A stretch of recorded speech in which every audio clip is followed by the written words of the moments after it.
This is FightFans Radio.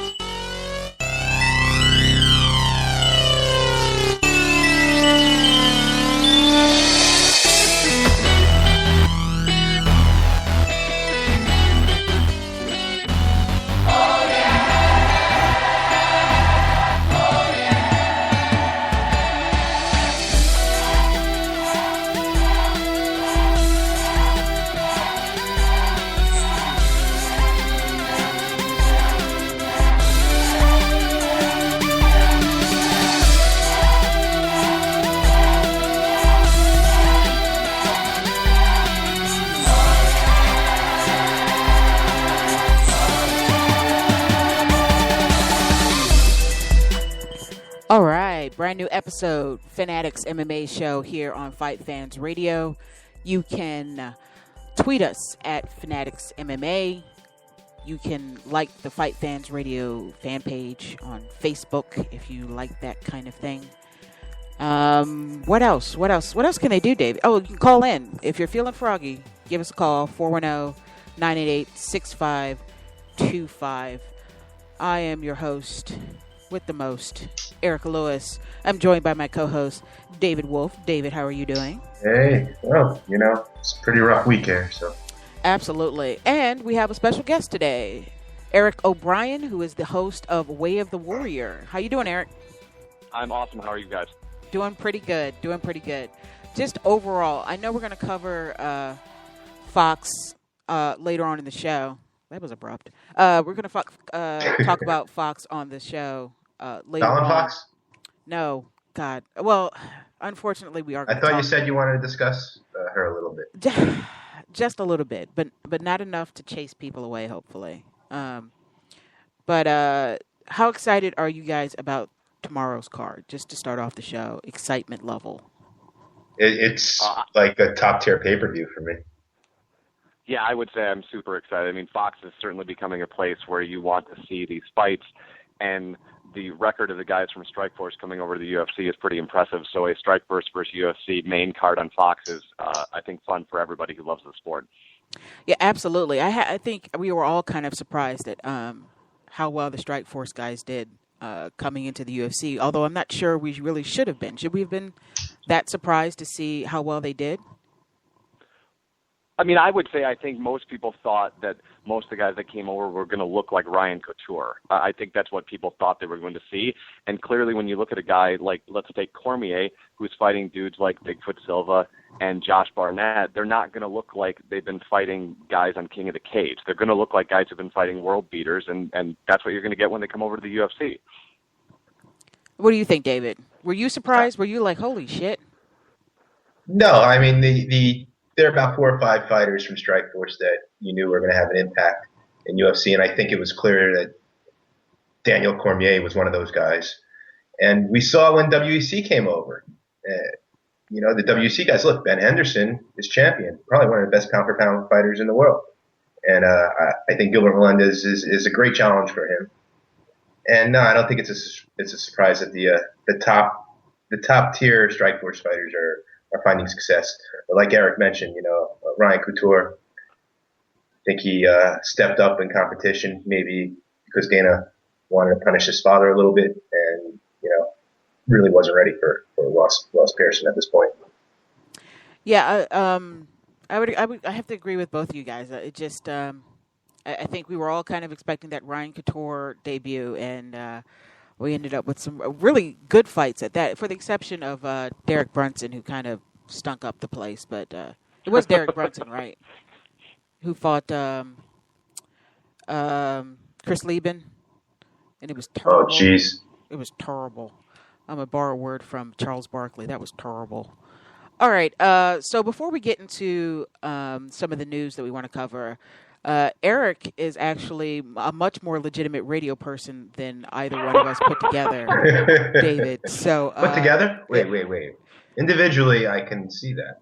You think together we if might you be put able us both together? Come on. You think we might be able to usurp him together? I think we usurp Helwani at that point.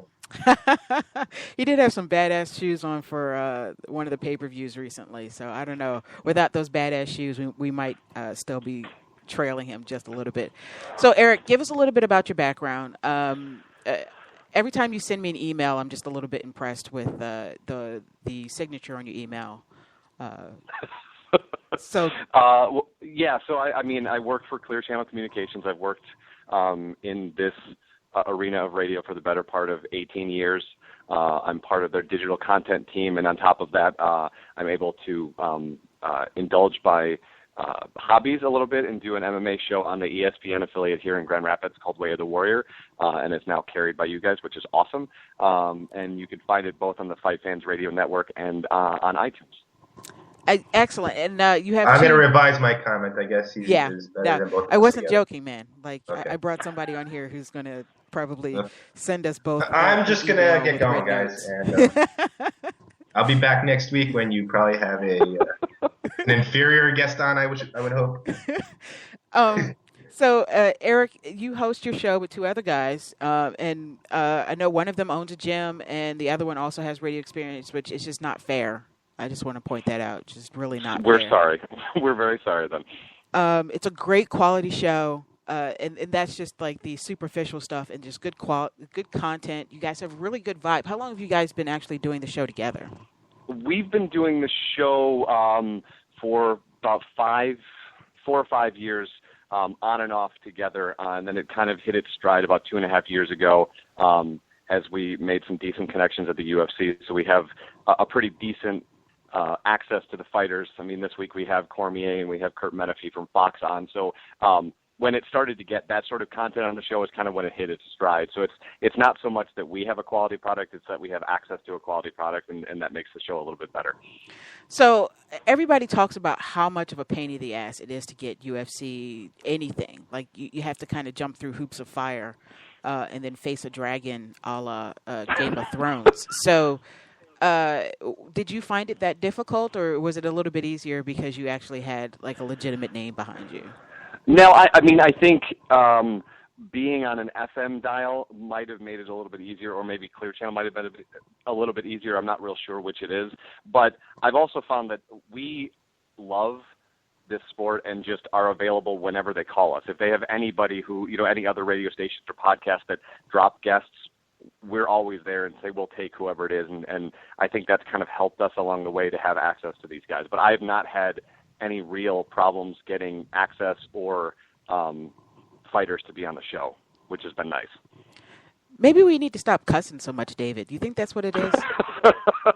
Fuck no.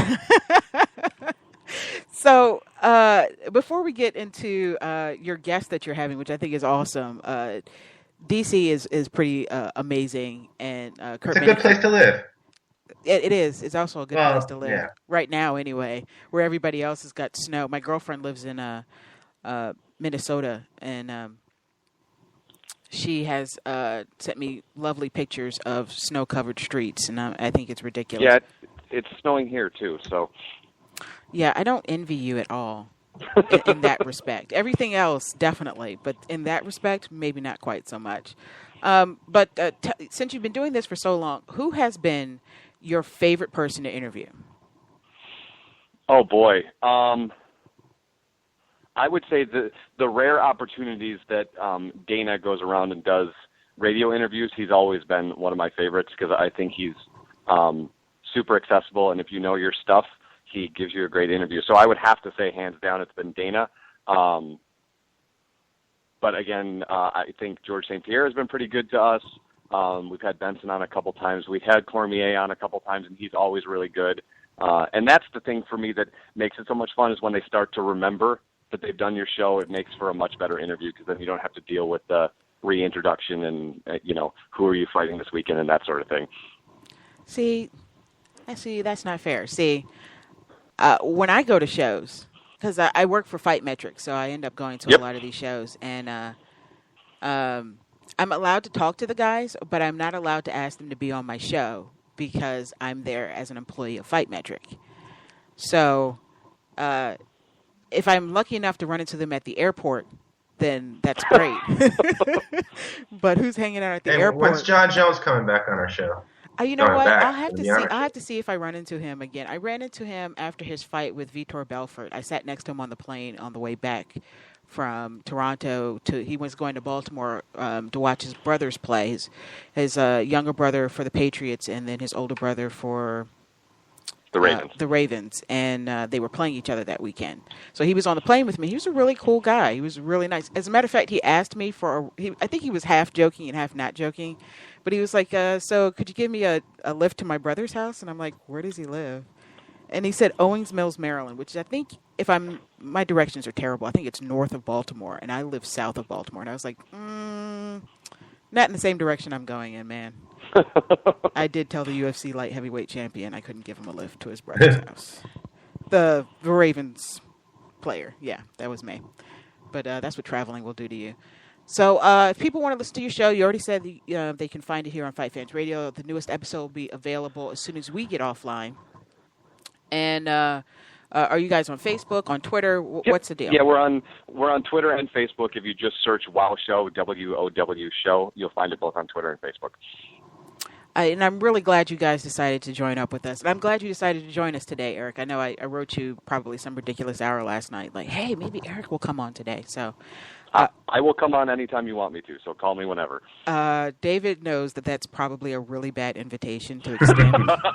So we now have a third partner again. Glad to have you aboard, Eric. So sorry, Chloe. Yep. Oh, I miss Coey too. I hope he's doing well. I see pictures of him and his girlfriend.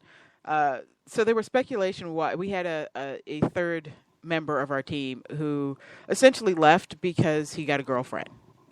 I blame his girlfriend. Nice. All I see is pictures of him and his girlfriend jogging. The timing was interesting. And yeah, dude, all because of some chick. Now, mind you, she's very cute, and she may be worth it, but I'm still a little upset about it. I'm a little bitter. We did not get a chance to do a show last week, so let's talk real quick about the Tough finale. I actually thought it was a fairly decent card. Oh, son of a bitch. Hi, Kohi. What up? Speak of the devil. I was just talking shit about you, son. Why are you calling me? Did you hear us? Oh, were you really? I'm just sitting in traffic in my car, and I saw David thing on Facebook. I was like, I haven't called in a while. Oh my! What's up? No way! You really weren't listening? No. What were you literally were. Wow. Oh my God! That's something we have over Eric. Apparently, we have some sort of telepathy thing going on. That was weird. That was weird. Coey, literally just now we were talking about how you're no longer on the show because you have a girlfriend.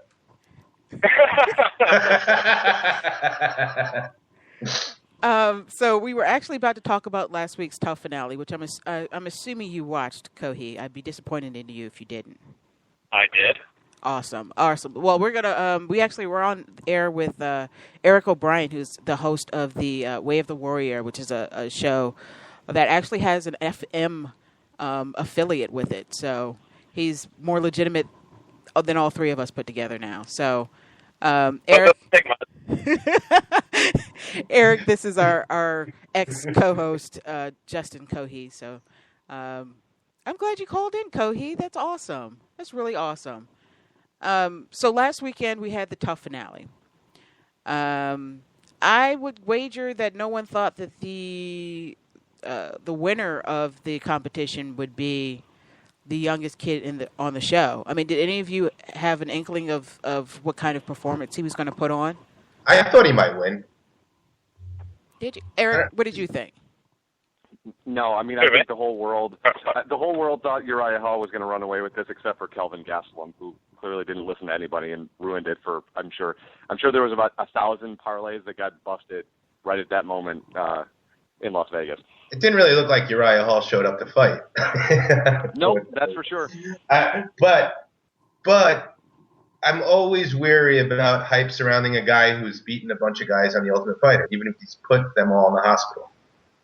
We've seen it time and again. Do you remember the guy that was going to be Anderson Silva? The next Anderson Silva? Over. Remember the hype around that guy? Yeah. What was his name again? Kohi? That's it, exactly. And he was the next Anderson, according to Dana.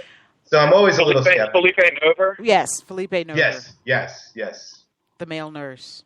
So, I mean, it was clear, I think, that Uriah Hall was going to get to the finals because they were talking about a guy who was just frightening and putting everybody in the hospital. And after his first and especially his second fight, you could see where it was going.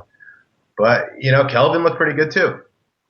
He did. He actually looked really good. Although I imagine the reports are saying that he's going to drop from middleweight to welterweight.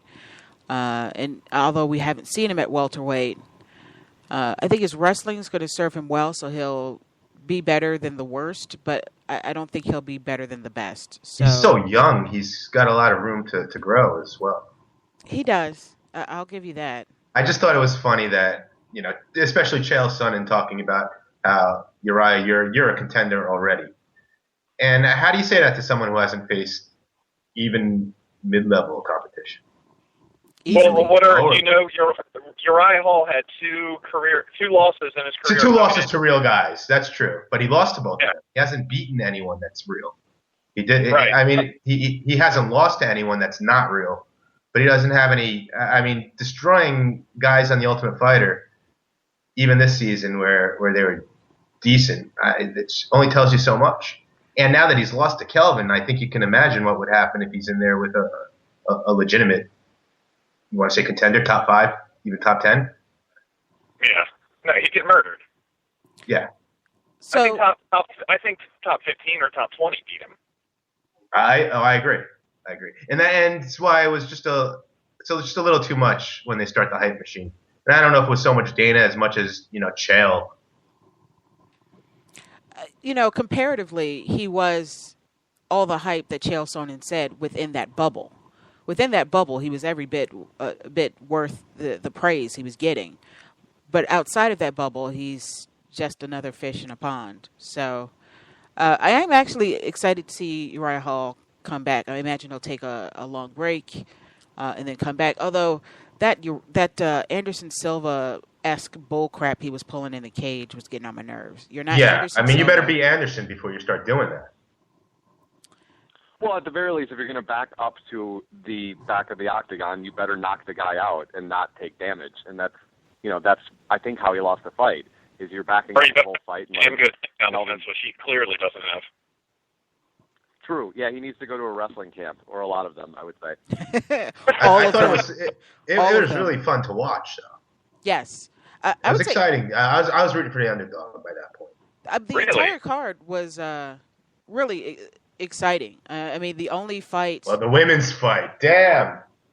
On the main card, the women's fight was the only one that went... Oh, no. The Ultimate Fighter finale fight was the only one that actually went to decision. It was still a good fight, like we said, and everybody else, it was some sort of finish. Well, that Gonzaga stuff was some bullshit. So, what do you guys think of that? Well, those were illegal blows, clearly, that knocked him out. How does that count as a knockout? I heard he's protesting the decision, and it should be overturned. I don't have so much of a problem because when you look at that still picture of Miesha Tate's hand, it's kind of reaching out, but when you watch it all in one motion, her hand is clearly coming up. So we're talking Gonzaga. What's that? We're talking Gonzaga. Oh, Gonzaga. No. Oh, sorry. I thought you said Pagano. Gonzaga. And the elbows are knocked They him basically have the same name with I reversed thought there was letters. one illegal elbow, but it happened after he was already knocked out. Really? Yeah. I kind of thought that too. Eric, will you settle this? What did you say? Well, I mean, I thought that the 2 to the side of the head were legal. I thought there was 1 illegal to the back of the head. I think it's interesting that on Monday they were going to file, and it's Friday evening, and they still haven't filed, which leads me to believe they've either rewatched the tape and don't think that they'll win, or have given up altogether and are just going to move on. You think the legal ones put him out? It could have, but what I think is interesting is that the sport is still evolving to the point that we're getting fighters in positions none of us are used to and not really sure how to call it. Right. Yeah.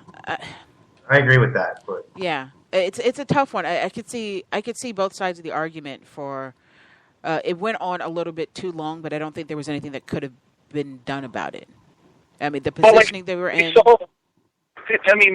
We saw a similar situation with, I think it was Jake Hecht knocked out Rich Atenito, and it wasn't like, you're right, it wasn't like the repeated elbows that Brown did, but it was the same kind of thing where, if he's digging for a single against the cage, the guy defending the takedown throws a downward elbow like that. I don't think anybody had a problem with that one. I think this one was pretty clear, just back of the head issues. But that's another thing. Do you just go ahead and consider, okay, he was knocked out by the first two, which were probably legal? Do you just at that point overlook the illegal shots, or do you have to consider them as a whole? That's a good question. I don't know. Well, I think the good answer would be, first we need to get refs and judges that know how to watch the sport. Then we could probably answer the question. Well, that answers a lot of other questions as well. So you're saying we need refs that actually watch fights, not be involved in a $6 million marijuana. Right. I was going to say, when the only good ref we have that isn't John McCarthy is dealing in $6 million of pot, we've got a giant issue in employment. Free Rosenthal. Free Rosenthal. 420 tomorrow. Free Rosenthal.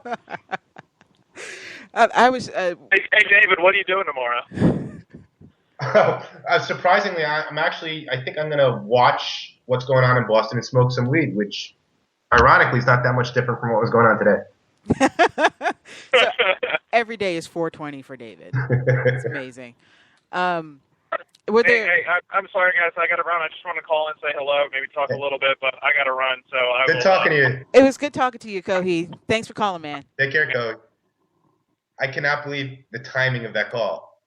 That was freaky. That was a little. It was right after we just started talking about this guy. Maybe we should just start spitballing numbers for the lottery, and whatever the first numbers we say come out, we just need to just lay it all. Sounds like a good idea. That was freaky. Were there any other fights on the card that particularly stood out to you, either one of you? I really fast-forwarded through the other ones because I actually went to live fights that night. I came home and I watched UFC at 1 o'clock in the morning, which is super late for me.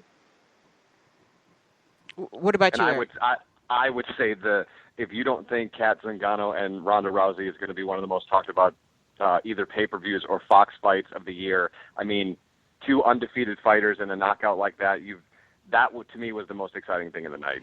Did you have a problem with the fight stoppage? I did. I have a problem anytime Winslow is involved, for sure. And I have a problem with Winslow because she clearly doesn't know fighters. Miesha Tate is one of those fighters that you let it go a little bit longer because she can take a lot of damage. And that clearly didn't happen. That said, Kat was going to win that third round and probably finish the fight regardless. Yeah. My problem is that Miesha Tate was moving forward and going for a takedown when the fight was stopped. And I think there's a bit of a double standard as far as the amount of damage women can take versus men, or specifically pretty women. Right. Well, we all, I think most people, they kind of cringe when they see a pretty girl get punched in the face. Because I don't think a men's fight gets stopped at that point, or an ugly woman getting hit like that. How dare you talk about Sarah McMahon like that? I'm kidding. Sarah McMahon is actually good looking. It's the other Sarah that's not lighting any fires. What's her name? Kaufman. Kaufman? Oh, yeah. No. Mm-mm. Not setting the world on fire. But these two, however. Oh, my God. Jesus Christ. Is that a difficult fight to concentrate on?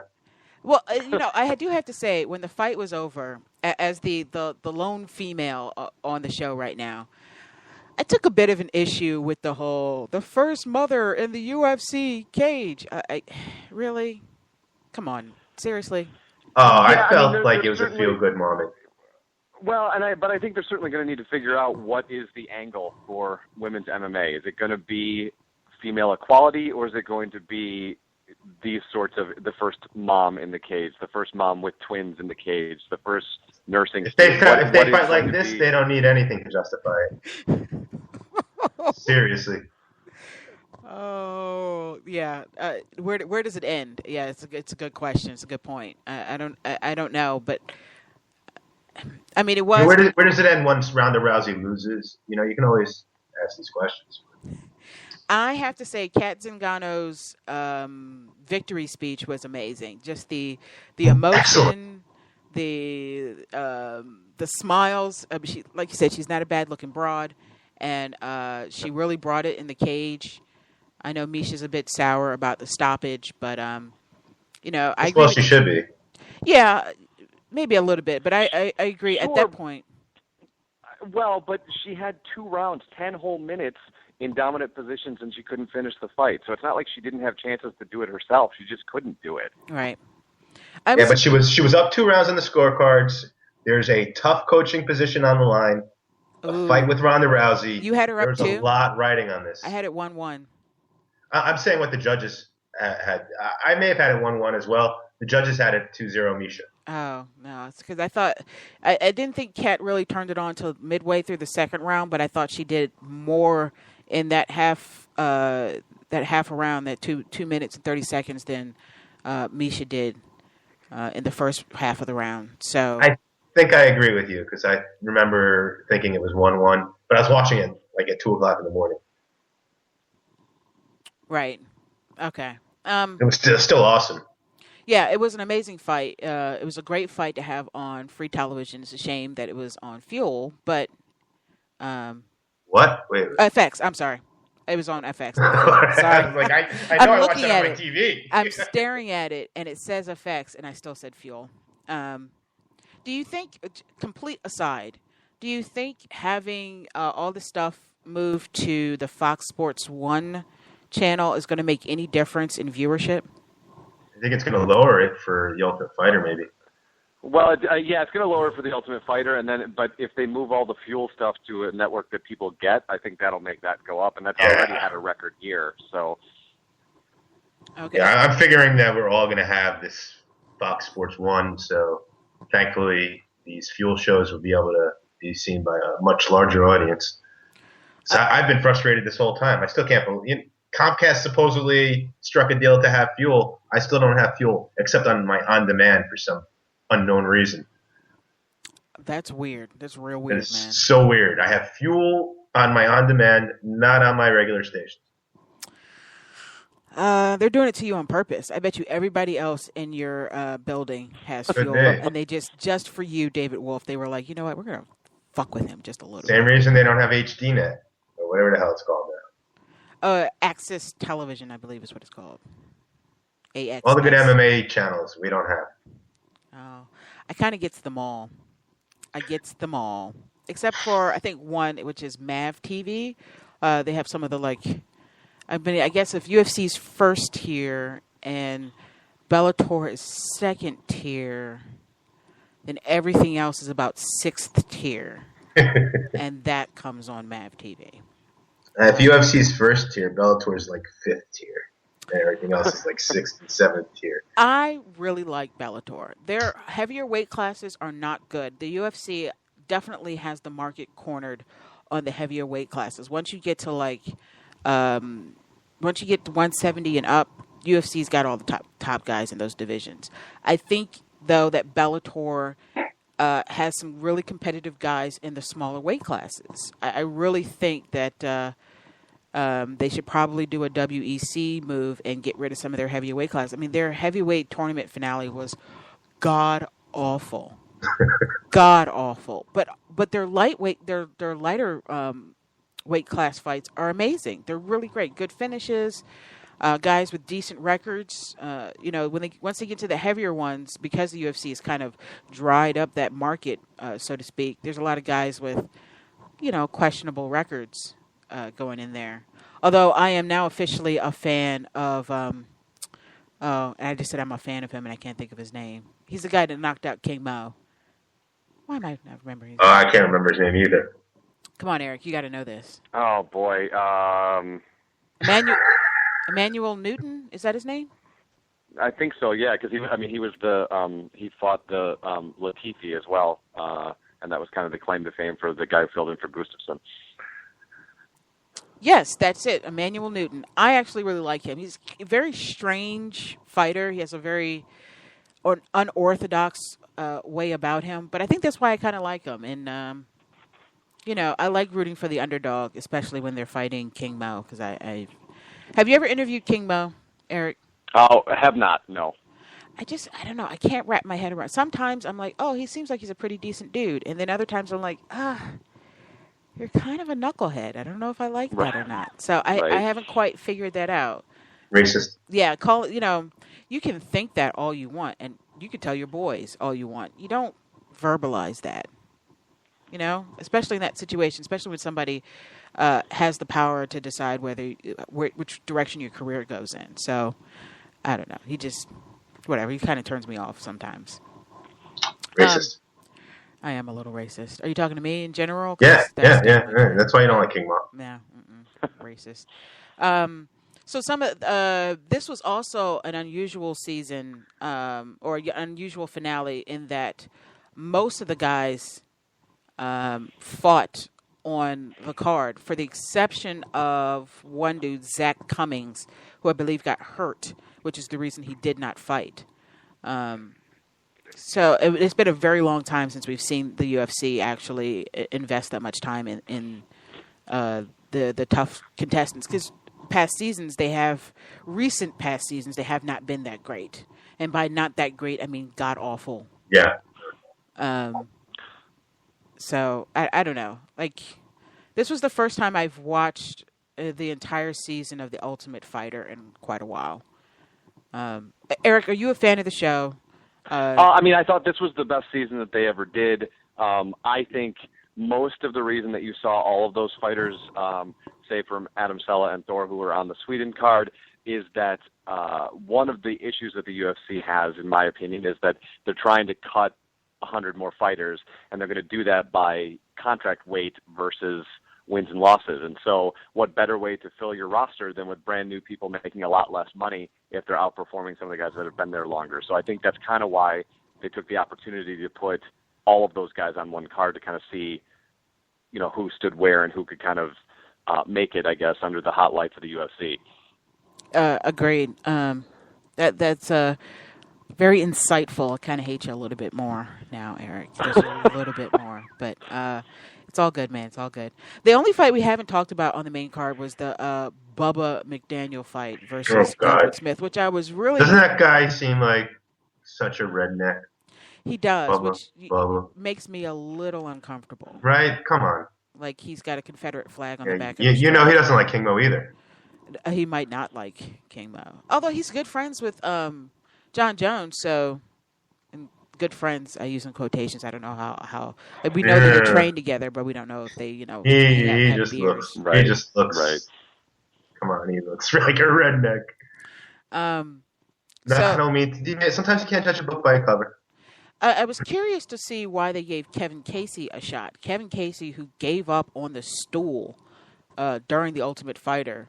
I would think Dana White would detest that. Or is that the reason why he pitted him up against Josh Salmon to, as much as people seem to dislike Josh Salmon, I thought that he was a fairly talented fighter. I don't think he'll go beyond, middle of the pack at best in the UFC. But he's got some skills, and Kevin Casey obviously has some issues.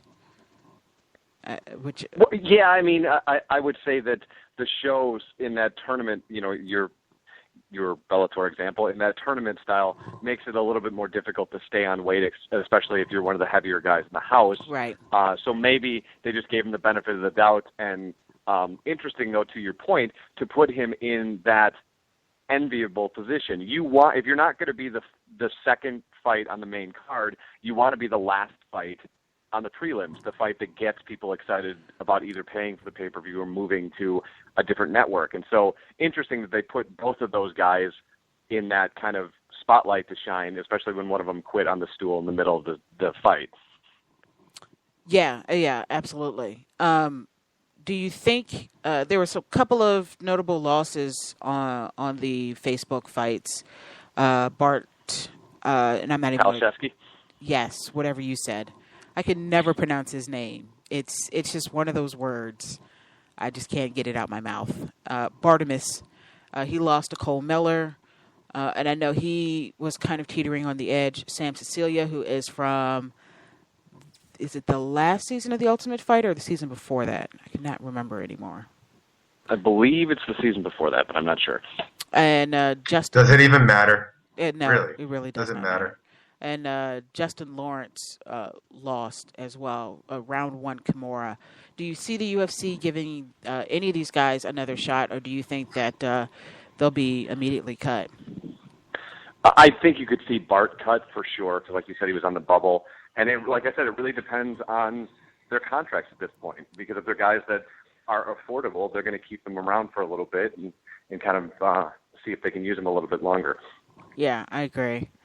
Okay, before we move on, and we were going to move on to talk about the Matt Mitrione stuff, although I think I might have had it vice versa before we even got on air. But anyway, we're going to talk a little bit about what Matt Mitrione said. I do have to say I was very excited about Clint Hester. There's something about him that I like. His ground game is not good, but he seems to have fairly decent scrambles.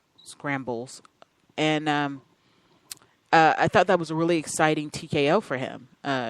For his debut in the UFC, to have such a highlight reel TKO. I can't believe they didn't call it a KO. And sometimes that baffles me. I guess Maroon was still conscious when he was eating canvas. But I see good things for Clint Hester. I don't think that he's going to be fighting for the title probably ever, but I think he'll be a really exciting stand-up fighter in the middleweight division, and that can't be a bad thing. We got a lot of grappling guys in the middleweight division, so it's good to see a guy go out there who knows how to throw hands and will mix it up a little bit and have exciting results. So, good on Clint Hester. For sure. Weird name, I gotta say. Never known a black guy named Clint. Just saying. It's funny. All right. So real quick before we move on to the Fox 7 card, which is tomorrow. Very excited. We got to talk a little bit about this Matt Mitrione stuff. I promise we won't spend too much time on it. I know everybody's fairly tired of talking about Fallon Fox, but this really isn't about Fallon Fox specifically. This is about Matt Mitrione's behavior and whether the UFC reacted in an appropriate manner to what he said. Eric, I'm going to have you go first. Just what did you think of the situation? Not your personal opinion on whether what he said was right or wrong. Sure. Yeah. And then I got to bounce because I got it ready to launch ours at 6. But I will say this. He's absolutely free to say whatever he wants. That's the bonus of living in this country. The problem is most people, when they hide behind freedom of speech, forget that freedom of speech does not mean you're free of consequences. And I think if you worked at any organization and said something like that, you would get in some trouble. It's not that his opinion got him in trouble. It's when he called her a disgusting freak and made the Silence of the Lambs jokes. The disgusting freak is the line that gets him in trouble. And I think it should be the line that gets him in trouble, regardless of what he thinks. And he's since then called Dana and apologized and said that he was wrong and all that sort of stuff. But I don't know that I don't know. I just think it's too convenient to say freedom of speech is a blanket statement that protects you from doing anything and then having consequences for what you did. Yeah, I think you're absolutely right. Before you, and we'll let you go here in a second. I agree with you 100%. Nothing gets on my nerves more than when somebody says something that's absolutely asinine and then calls upon the freedom of speech. And the freedom of speech, and David is our resident. Freedom of speech relates to government action, not private action. You have no freedom of speech with a private actor. Right. You come in my home, I can kick you out. You can't say whatever you want. It's not the way it works. And if the UFC was the government, there would be another issue. The UFC is a private actor. Yeah, it really just kind of it grates my nerves when people do that, and it's amazing how big this story got because I'm trying not to confuse you guys. My girlfriend's cousin, they're really good friends, and she actually sent me an email with an article, this particular article attached to it, and we had a conversation via email about it. She doesn't watch MMA. She wouldn't know a Matt Mitrione from a hole in the wall, but she thought it was important or at least interesting enough to bring up via email. And she actually said that she thought what the UFC did was absolutely the right thing.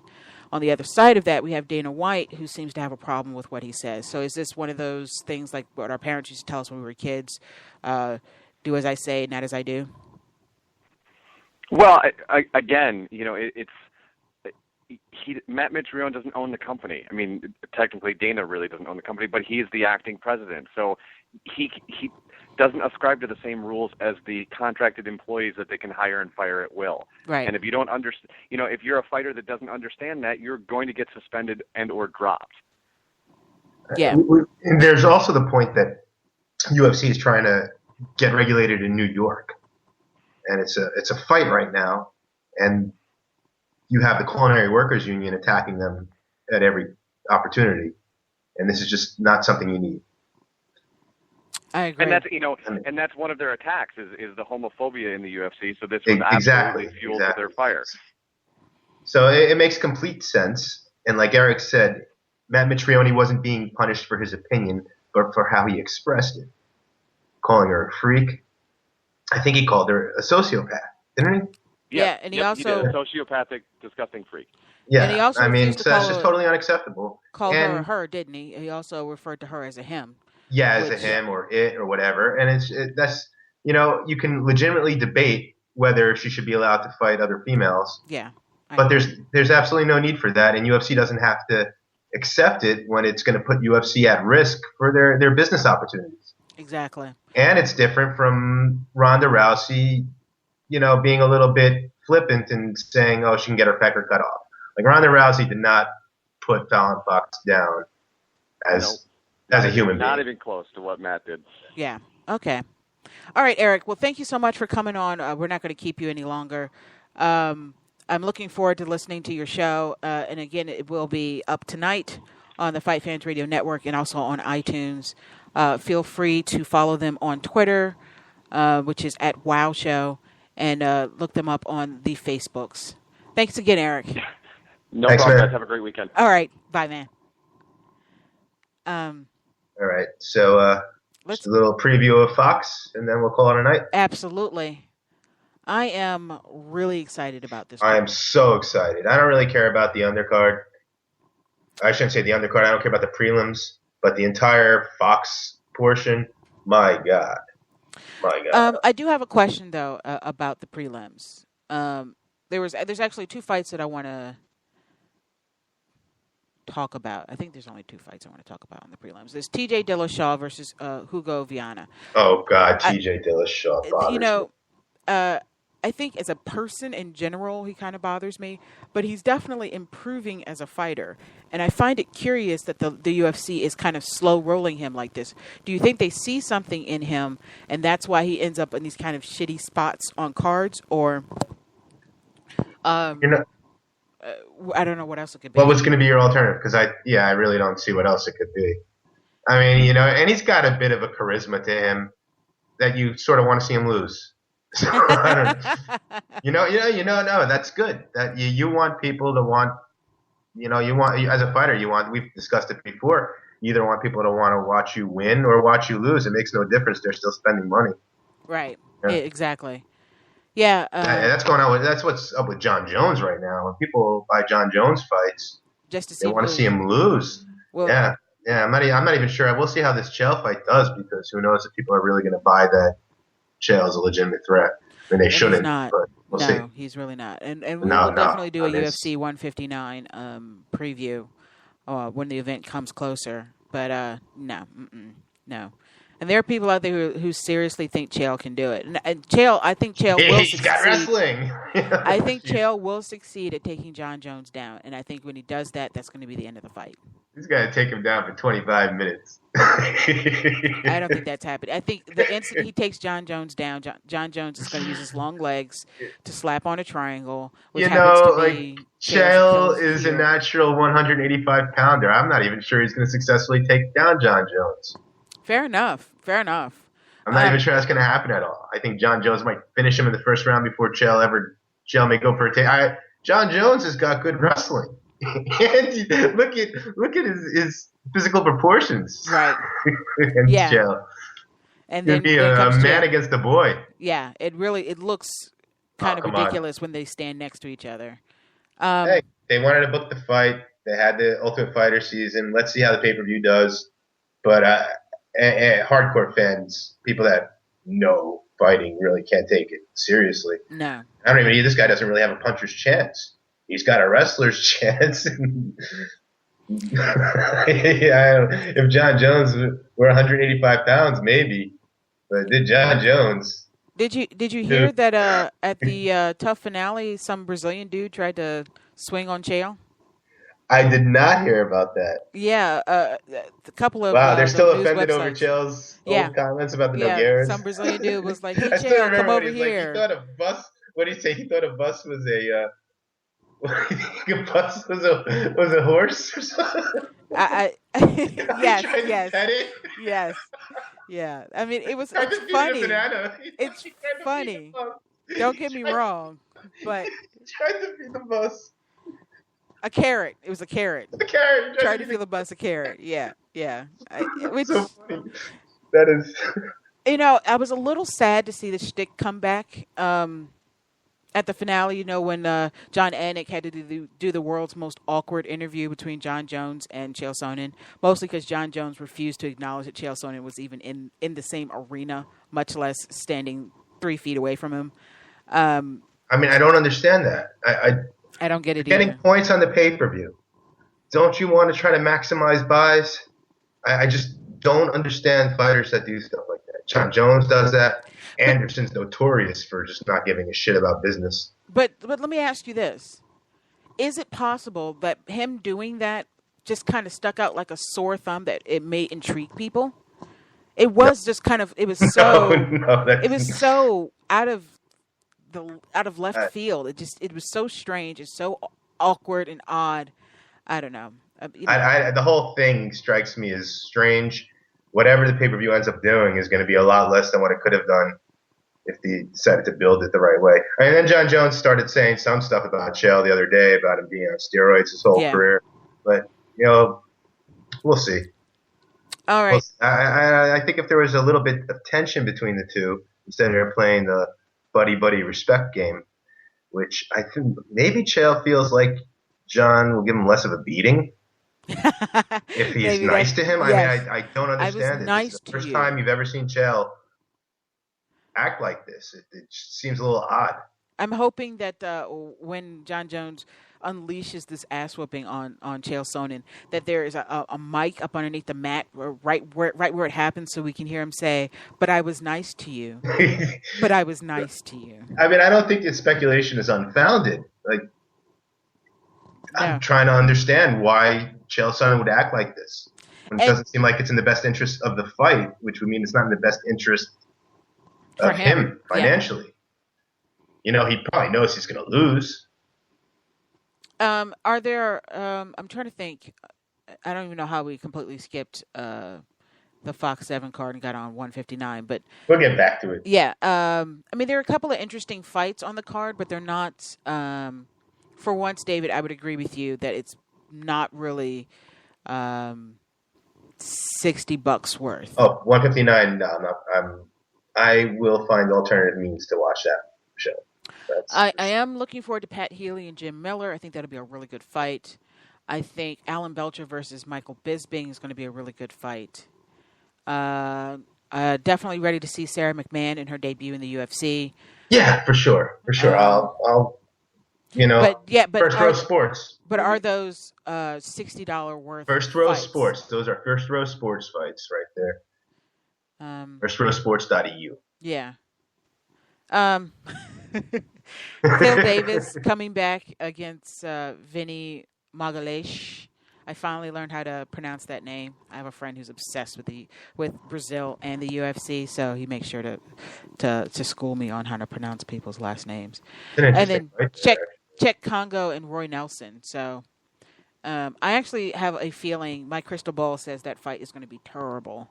Oh, yeah. It's going to be terrible. Very well could be. I actually think the Phil Davis-Vinny fight might end up being pretty bad, where Neither one of them wants to go to the ground, so it just ends up being a really bad kickboxing match. And if you've seen Vinny box, it's going to be real bad. But okay, let's get back to the Fox card tomorrow. It will be broadcasting live on Fox, starting at 8 p.m. Eastern time. So if you're not on the East Coast, you do the math, because I'm not doing it for you. April 20th. Holiday. April 20th. Yes. Nate Diaz on the card. Did you see the Nate Diaz shirt? 420 shirt? No, I didn't. Sam ordered me one. Oh, Sam loves you. I love Sam. Aww. It's an awesome shirt. If our girlfriends got together, they could probably solve most of the world's problems. I'm just saying that right now. They probably could solve most of the world's problems.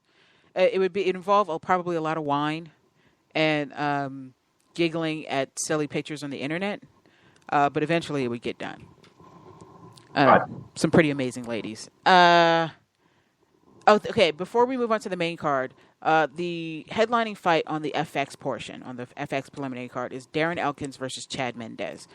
And for some reason, I'm rooting against Chad Mendez. I'm thinking Darren Elkins might be able to pull an upset here.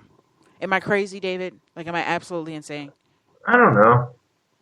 I'm gonna take Chad Mendez. I'm not saying an upset's out of the question. But, there's something about Darren Elkins that intrigues me, other than his kind of wandering eye, which kind of freaks me out. But other than that, I don't know. I think he's going to give Chad Mendez a run for his money. Did you like that? No? Okay. Very good. Fuck yourself. Main card. Starting off, we have a real serious Strikeforce versus UFC main card here. Matt Brown versus Jordan Mean.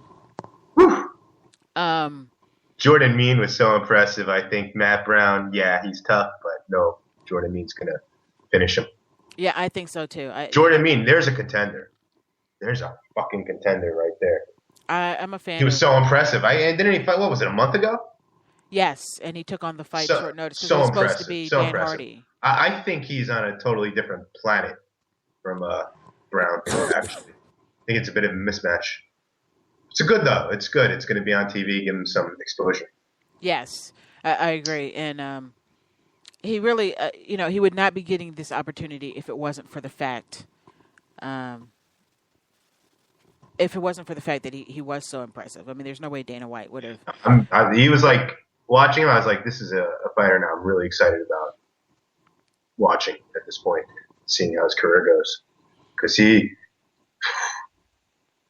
it was serious. I don't see Matt Brown. I don't see it going all 3 rounds. Frankly, I see a finish probably quite early. First round? I'll say second round.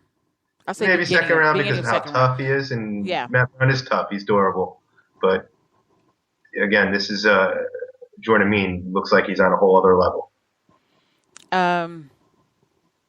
So Mean is a 27-8 fighter coming into this fight. He's got 15 knockouts on his record, 7 submissions and 5 decisions. So if anything, that tells you that he's a guy who really likes to finish a fight. I agree with you 100%. He's going to go in there, and he's either going to finish or be finished, and I think he's going to be the one that's doing the finishing. So this is not to do any kind of predictions for the preliminary card, but I just sorry, they're on the main card. Duh, we just talked about that. Man, Too much weed. The next fight on the card, Nate Diaz moves down a few slots, but rightfully so. He's going to be fighting Josh Thompson. I like Josh Thompson. I don't like his politics, but I hear that too. Are you friends with him on Facebook? No, I follow him on Twitter, which is just as bad. Okay, it's the same thing. Yeah. So he's pretty much borderline right wing nut. Very right wing. Yeah. Not a bad guy. No. Very right wing in politics. Very right wing. Up against Nate Diaz, who I think is just going to have an advantage over Josh in a lot of areas. I just don't know where. I mean, Josh probably has better wrestling than Nate, but I think Nate's ground game is going to be better. I think Nate's reach is going to give him a better chance in the stand-up game. So, I mean, I don't know. you think it's a lot closer than how I'm painting the picture? I think it's a close fight. I think I might favor Thompson. Oh. I think Thompson's really. I think he won that, or at least I think it was a draw. His last fight with Gilbert Melendez. Yeah, I'll agree with that. But Thompson's an underrated guy. I would say Nate's definitely got the advantage in jiu-jitsu, but I think the stand-up is closer. I will say this. I think that, especially it seems to be the best person to compare him to is Gilbert Melendez. I think people overestimate Gilbert Melendez, and we'll talk about that when we get to the main card. And I think people underestimate Josh Thompson. But very possibly true. But I don't think Josh Thompson is nearly as good as maybe his fights with Gilbert made him look. Mostly You know because what? We're going to find out very quickly. Very, very quickly. So, very quickly, just how good both those guys are. So are you really picking Josh Thompson in this fight? Are you being for reals? You being for reals? Yeah, for reals. I'm taking Josh. All right, I'm sticking with my boy Nate. I just think that his unorthodox boxing is his reach is just going to be a bit much for Josh. Let me see what Josh Thompson. What are the odds? The betting odds? Yeah, if you know. I do not know what they are. Let me see. I'd be interested. UFC on Fox. I'd imagine Nate's a small favorite. You imagine Nate's a small favorite? I would imagine so too. Oh, you sons of bitches. Las Vegas Sun. I don't even know who that is, but we're going to see what they have. I'm just picking anybody. I mean, I know they can be all over the place depending on where you go, but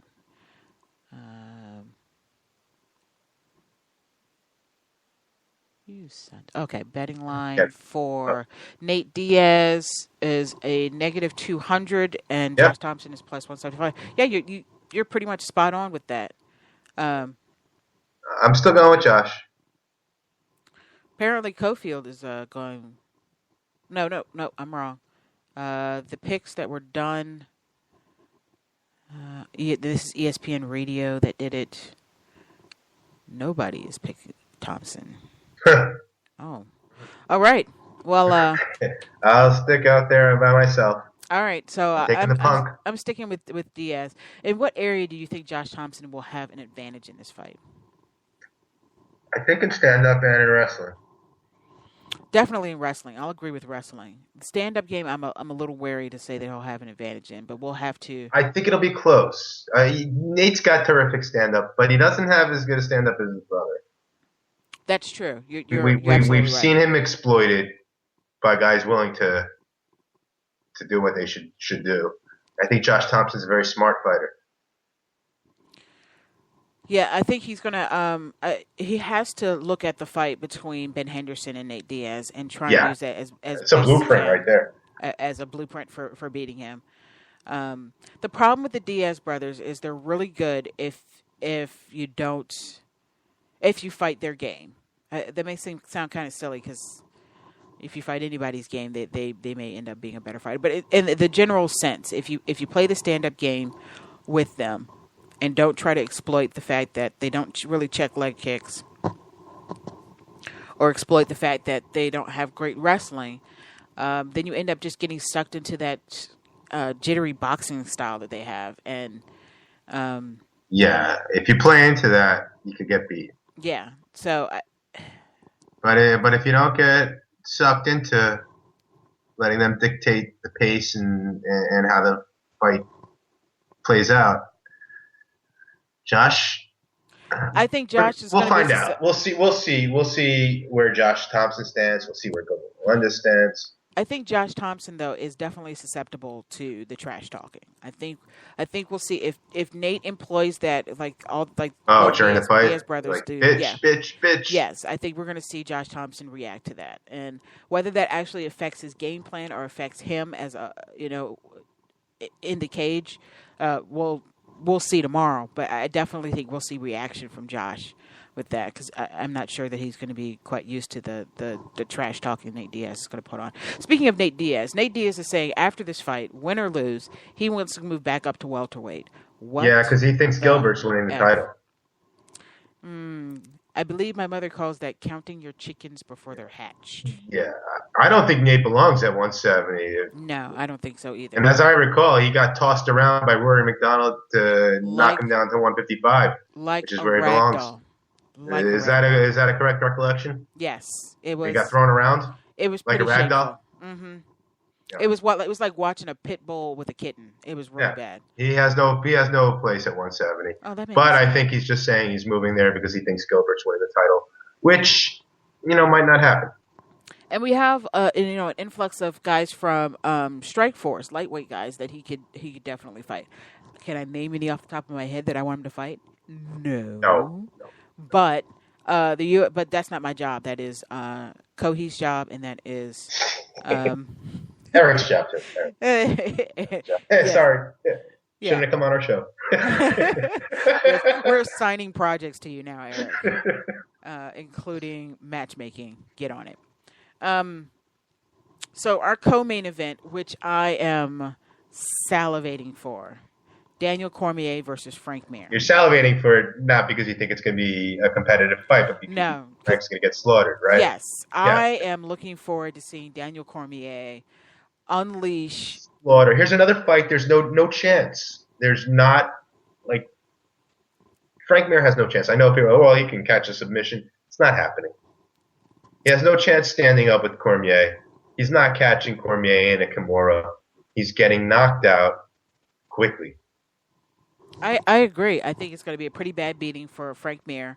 And prediction time, I think once Frank Mir loses this fight, I think Frank Mir is going to say something along the lines of, I think it may be time for me to take a little break, figure out, reassess where I am in my career, and figure out if I'm going to continue fighting.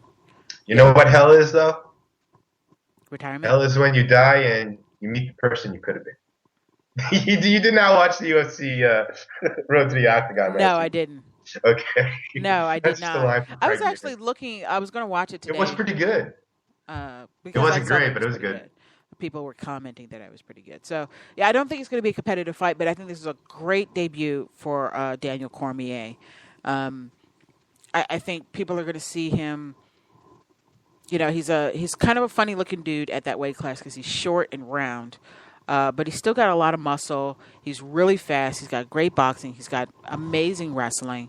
All the things that are Frank Mir, are like kryptonite to Frank Mir. So I think this is going to be an absolute slaughtering, and I think it's going to be a slaughtering in a good way, at least as far as Daniel Cormier's recognizability with casual fans is going to go. And as far as the UFC goes, wherever he ends up after his win tomorrow. Yeah, I'm already calling it his win tomorrow against Frank Mir. I wonder if they're going to try and do something where they have him on another Fox card, have him headlining for a title. Problem is he won't fight Cain Velasquez. He's saying he's going to drop to 205 after this fight. I'd like to see him try. I'd like to see him try. I just don't know how effective that's actually going to be, but we'll see.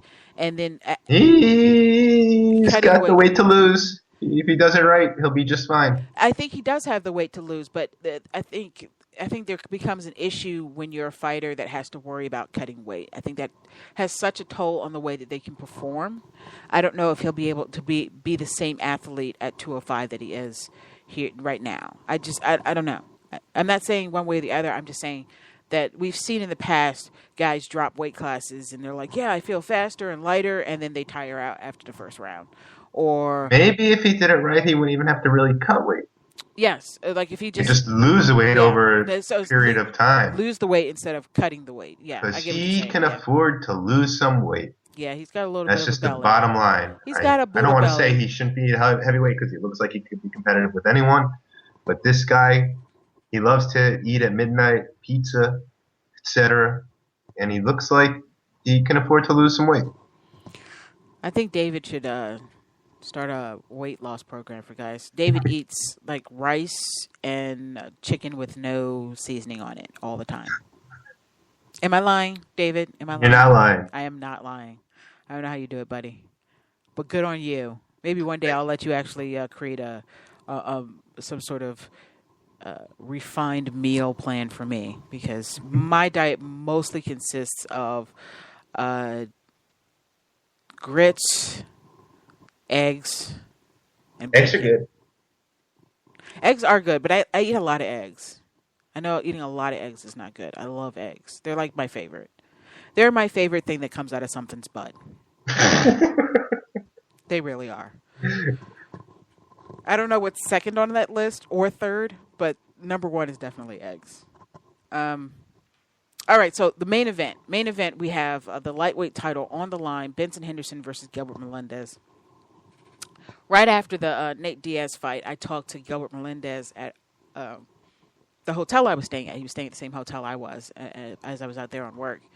And, I told him I thought that it was a good fight for him, because I thought it would be more competitive than Nate's matchup against Benson.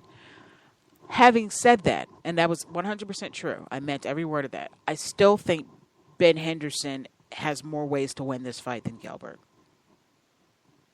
I think I agree. It's going to be a great fight. I think it's going to be a great fight. Ben Henderson's just so impressive at this point. I'm not sure I would take anyone against him. I'd include him very high up in the top pound-for-pound list, the way he's looked. I mean, he hasn't lost since Anthony Pettis. He hasn't, but he hasn't been, I would say, extremely impressive in his last couple of wins. I mean, well, his Nate Diaz win was very impressive. But before that, his two Frankie Edgar fights, at least one of those fights. Frankie Edgar, though, is Frankie Edgar. Nobody beats Frankie Edgar. Jose Aldo didn't even beat Frankie Edgar. Oh. I don't know. Ben Henderson, I think Frankie Edgar is one of the probably top 10 pound-for-pound guys. Gilbert, we're going to find out. I really like Gilbert. These are two of my favorite fighters. And I think it's very close, but I give Ben, I think, the edge, at least in stand-up. Are we in for yet another close fight? Is that what you're telling me? I think it'll be pretty close. I don't know if it's going to be a fight where at the end everybody's going to be arguing over who won. But I think it should be an exciting, close fight that's probably going to go all 5 rounds. I don't see either guy finishing the other guy. Yeah, that's the problem, is that I don't see either one of them finishing the other. And it's going to be a great fight, though. I'm really excited about this fight. I mean, I have no doubt that, I don't want to say fight of the year level, but it's going to be almost at that level, like almost 100%. It will be close to a fight of the year. May not be fight of the year, but it's going to be a great fight. Like, it just can't not. There's no way it won't be a great fight. No way. Okay. All right. I'm trusting you. I promise you, that fight's going to be awesome. I agree. It's going to be a good fight. I am excited to see what kind of performance these guys turn out. And I'm also excited to see what happens with the winner after this fight. They've been really putting Benson Henderson on all these Fox cards. Are there going to be guys that are just kind of designated Fox cards and not pay-per-views? I mean, because Ben Henderson really wasn't pulling in a lot. Interesting. Well, the guys get typecast in certain ways. Yeah. Will people be unwilling to pay for Ben Henderson now that you've watched him defend twice in a row? Mm-hmm. I don't know. Or have you expanded the audience and made him a bigger star, such that he'll be able to draw 500,000, 600,000 buys anytime he fights on pay-per-view? I don't know. We'll see. Yeah, we'll they'll probably test it out. I don't think Ben Henderson's going to be the designated Fox guy. I think he'll get a pay-per-view fight. His next fight will be a pay-per-view fight, and we'll see. If his next fight's a pay-per-view fight and it sells 200,000 buys, then you're diluting the value. Whether people will be willing to pay for guys that they've watched on TV becomes a serious question. Yeah, and we will quickly find out what the UFC's plan is. Most likely as soon as this fight is over. But I'm again, really looking forward to this card. It's a stacked main card on Fox. The main cards going to be so much fun. Daniel Cormier, Frank Mir is not going to be a competitive fight. No, but it's I going to be. really don't fight. expect Jordan Mean to have a competitive fight either with Brown. But the main event and Nate Diaz against Josh Thompson, those are very interesting fights. And just overall, if this were the pay-per-view, this is a pay-per-view I would buy. And the rest of the card is actually really quite amazing as well. I mean, these are lower tiered guys for sure, but I think we're in for some really interesting finishes. We have Jorge Masvidal making his UFC debut. What's that, 5 p.m. on FX? That's one's coming on FX. It's the second one on FX. So that's 5 hours of fights on the major networks, FX and Fox. Yeah. That's a fun. I love those nights. Yeah, it's a lot of fun. It's going to be pretty crazy, my friend. It's going to be really, really crazy. Yeah, I'm looking forward to it. And Lorenz Larkin is also going to be making his UFC debut. So I expect Francis Carmel to probably fold him up like a lawn chair. But we'll see. Tomorrow night, the preliminary card starts on FX at 5 p.m. Eastern Time. And again, the main card starts at 8 p.m. Eastern Time on Fox. I'm very excited for this. Really glad to be back. We will probably not have a show next week, but probably the following week we will, depending on our schedules, because I'm going to New York with my girlfriend. So see you in a few weeks. Yeah. So we will see you in a couple of weeks. Feel free to tweet us at FanAddicts MMA or at FightFans Radio. And you can also download episodes of all the FightFans Radio shows on FightFansRadio.com. So until next time, be safe and keep fighting.